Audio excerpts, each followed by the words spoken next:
You're listening to the Cricket Podcast.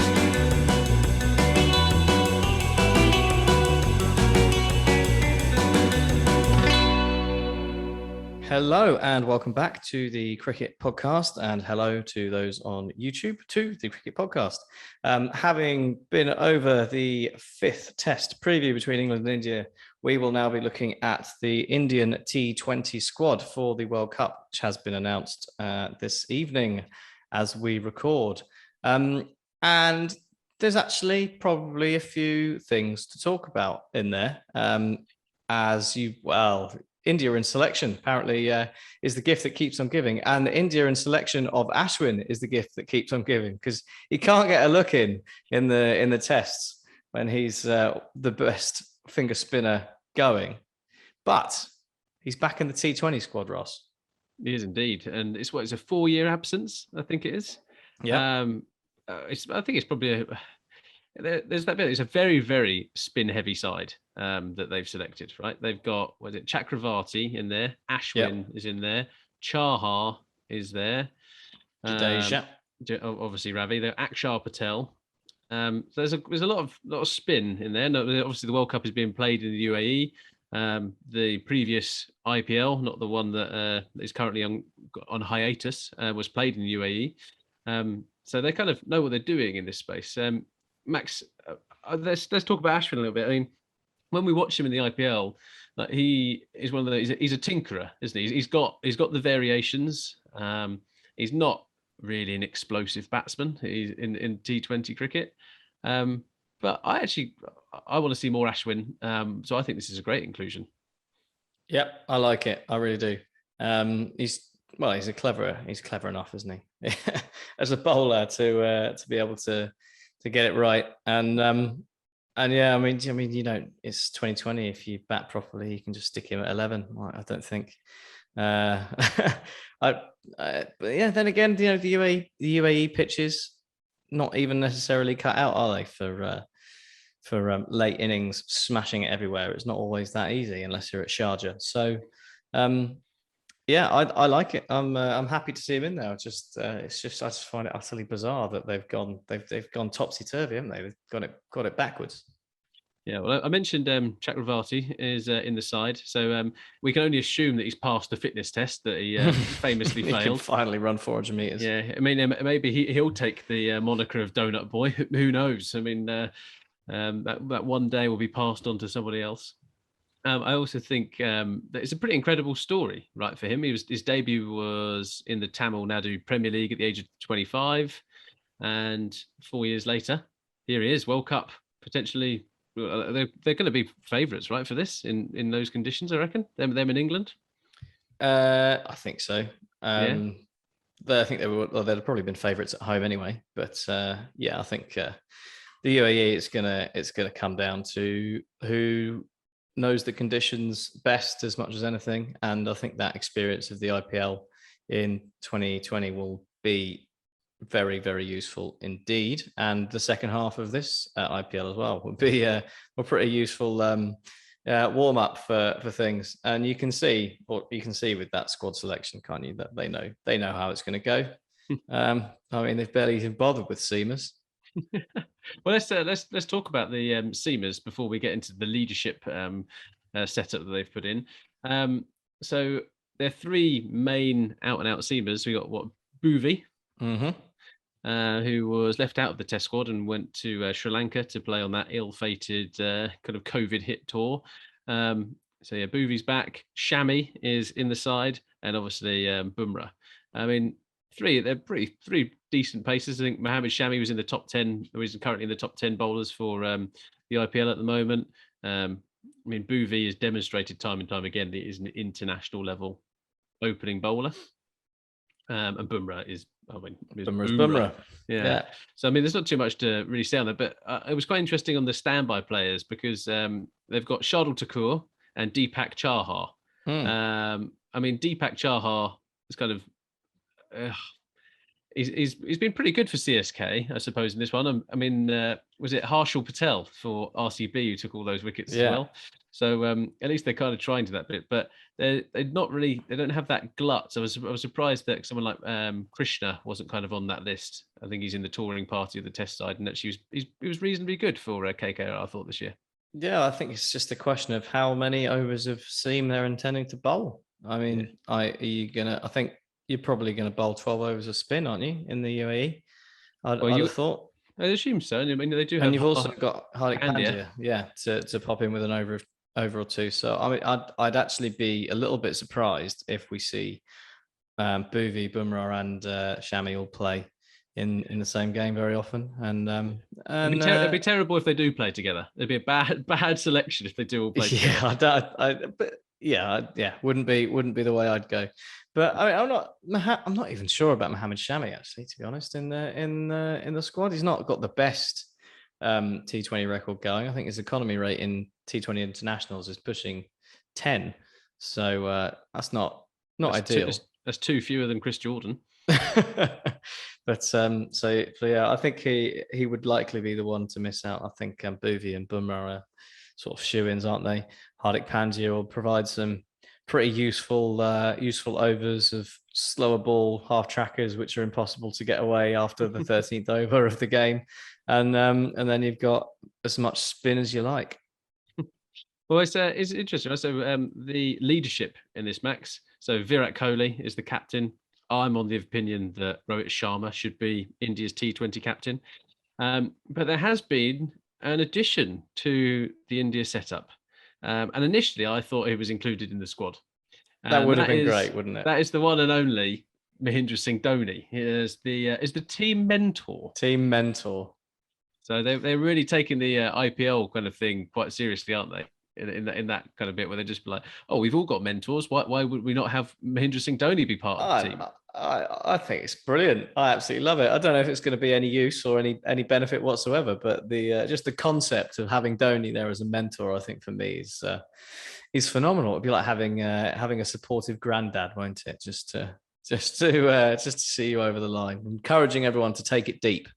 Yeah, it'd be interesting. Like if there is like a COVID outbreak in the India side, would they be able to register Mahendra Singh Dhoni, and Dhoni comes back and makes things happen? We can dare to dream. Yeah, we can dare to dream. But away from the leadership, because I'm sure that it's a very divisive topic, isn't it? Whether it should be Kohli, whether it should be Sharma.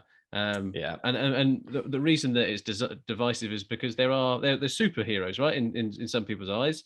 But there's a simple fact that Rohit Sharma has won the IPL multiple times. Max, can you remind me how many times Virat Kohli's won the IPL? Is it the same number of times that Steven Gerrard's won the Premier League? Correct. It is 0-0. Yeah. But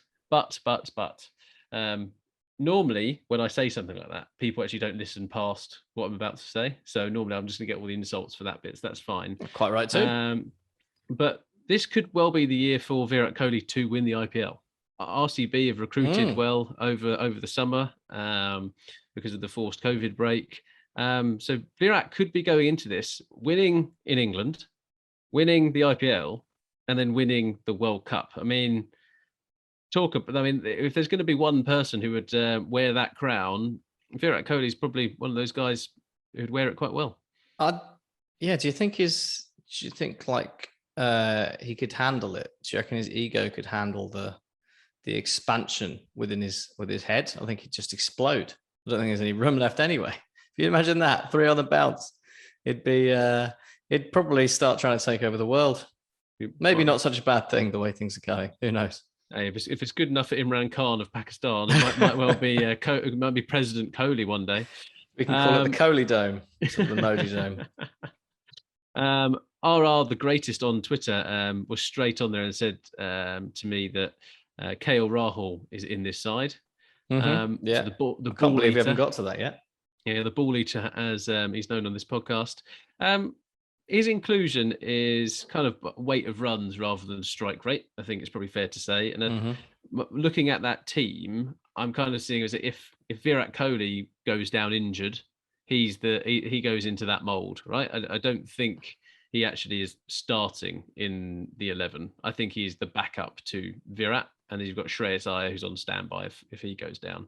Would you agree with that, or do you think he's going to be opening up with Rohit Sharma? Yeah, I mean, in my sort of mock-up team that I put down here, there is no room for KL Rahul. I've got Rohit opening with Kohli, followed by the just non-stop excitement of Sky, Ishan, and Pant and Jadeja and Pandya. I mean, that's great, isn't it? That is fearsome. The only thing that I would say against that would be, again, we're thinking about sort of maybe deeper into the tournament once the pitches get a bit more worn. If things start getting a little bit more in favour of the anchor role, we might see him come in. If we're looking at games where 140 is the chase, and you need someone who can just sort of take it deep and play it slowly that way, then maybe he will come in. I think I think was it Ishan Kishan in particular at the start of the IPL this year when I think did they start at the Chepauk at Mumbai Indians? Yeah, they did indeed. And he looked like he struggled with sort of the nature of the slowness of the pitch. So there might be some sort of horses for courses later down the line, I think. But for now, I'd be saying have him as a backup and let's see some fireworks. Well, there were other options. I think we can discount Dhawan. I think Dhawan is kind of a lesser version of KL Rahul. As much as I like Dhawan, I think Dhawan's also a fantastic fielder. But in terms of strike rate, etc., they're much of a muchness and just glut of runs. I think KL Rahul kind of gets in ahead of him. But would Prithvi Shaw or Agarwal maybe have been kind of better options? I mean, Shaw is currently striking at 166 in this year's IPL. Agarwal's at 142.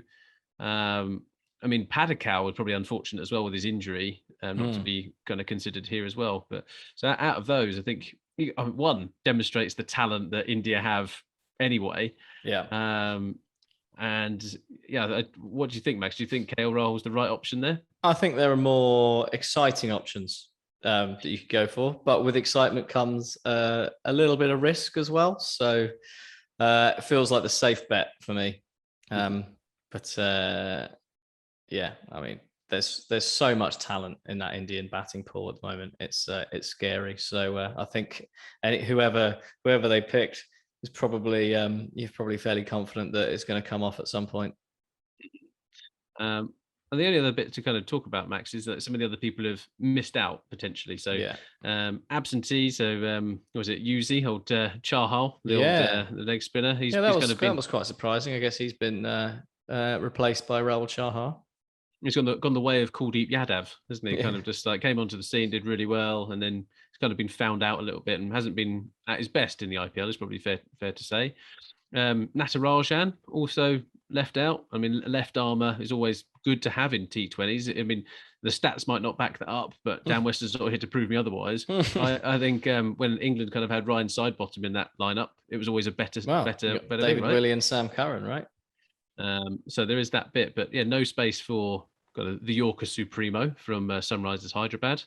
And I think two of the inclusions, so Akshar Patel, I don't think is a very good pick in this India lineup. No, if I'm perfectly honest. I think that's just wasting a space. Yeah, I just don't see the need for him. I think you've got better spinners already, and he's not a very good IPL batsman. He's not. You don't want someone who's going to strike at 110, maybe 120 if you're lucky. I just don't see the point. And I'm not sure if you added in another spinner, but we always talk about Ravi Bishnoi on the show. He might bat at 11, that's fine, but actually someone like him is a bit more exciting. Yeah. Well, I guess he's in instead of Krunal Pandya, isn't he? That's where he's. And thank goodness for that. But people can thank their lucky stars that Krunal Pandya is not in this World Cup squad because he is a pony.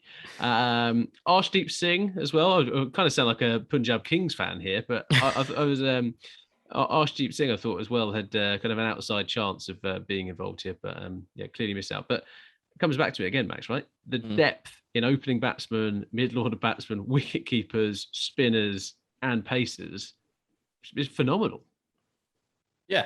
And I think that's probably why you'd make them favourites, isn't it? Not only the home conditions, but just the depth that there is, and that's what we See, and that's part of what's got us so into watching the IPL, isn't it? Just everywhere you look, actually, there's fireworks and excitement to be had. So yeah, pretty exciting times for the India T20 team, and hopefully they approach it in the way we would like them to, and go after the game. I mean, some of those names you've mentioned perhaps have maybe been a little bit unlucky with the IPL being suspended halfway through.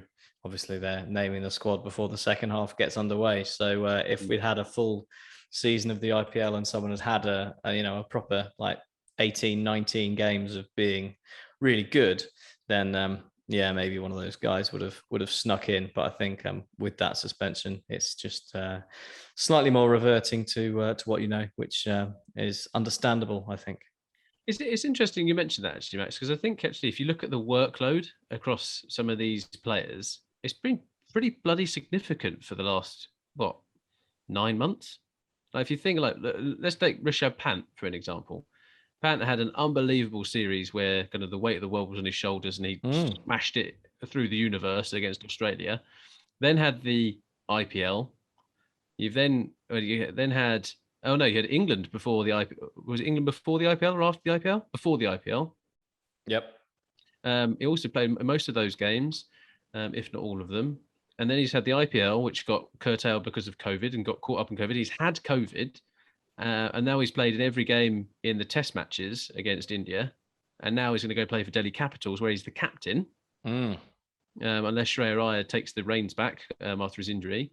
And then he's going to go and play in the World Cup for India. That's an unbelievable workload. I mean, it's a lot of squats. That is a hell of a lot of squats. He's going to have a fantastic set of he's going to just fantastic set of buttocks, isn't he, old Rishabh Pant?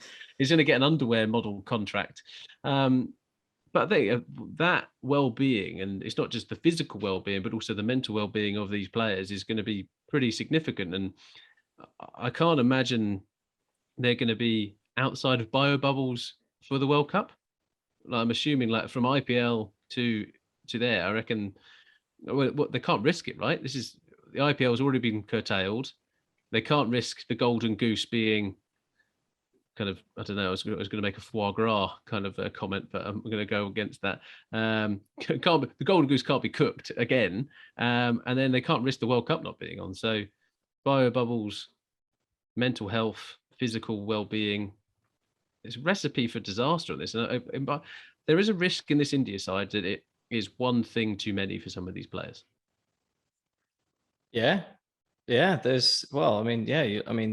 other, it's not just Pant, is it? Kohli, Sharma, Jadeja, Bumrah, all the same. And that's like that's the core of your side. So maybe that's why Ashwin's in. Maybe that's why giving Ashwin a break.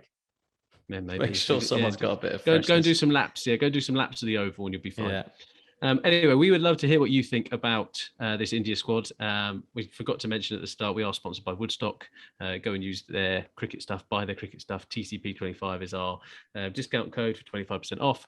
Follow us at The Cricket Pod on Twitter and Instagram, and like and subscribe to this video. And yeah, as I said, let us know who's your starting 11 out of this side. So if you're playing in the UAE, who is your starting 11? Because yeah, Max, I think that middle order you described as was it pretty fearsome? Yeah, it's got some talent.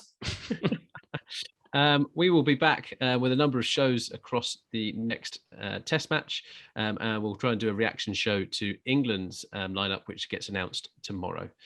Thank you ever so much for listening, watching. Have a nice day.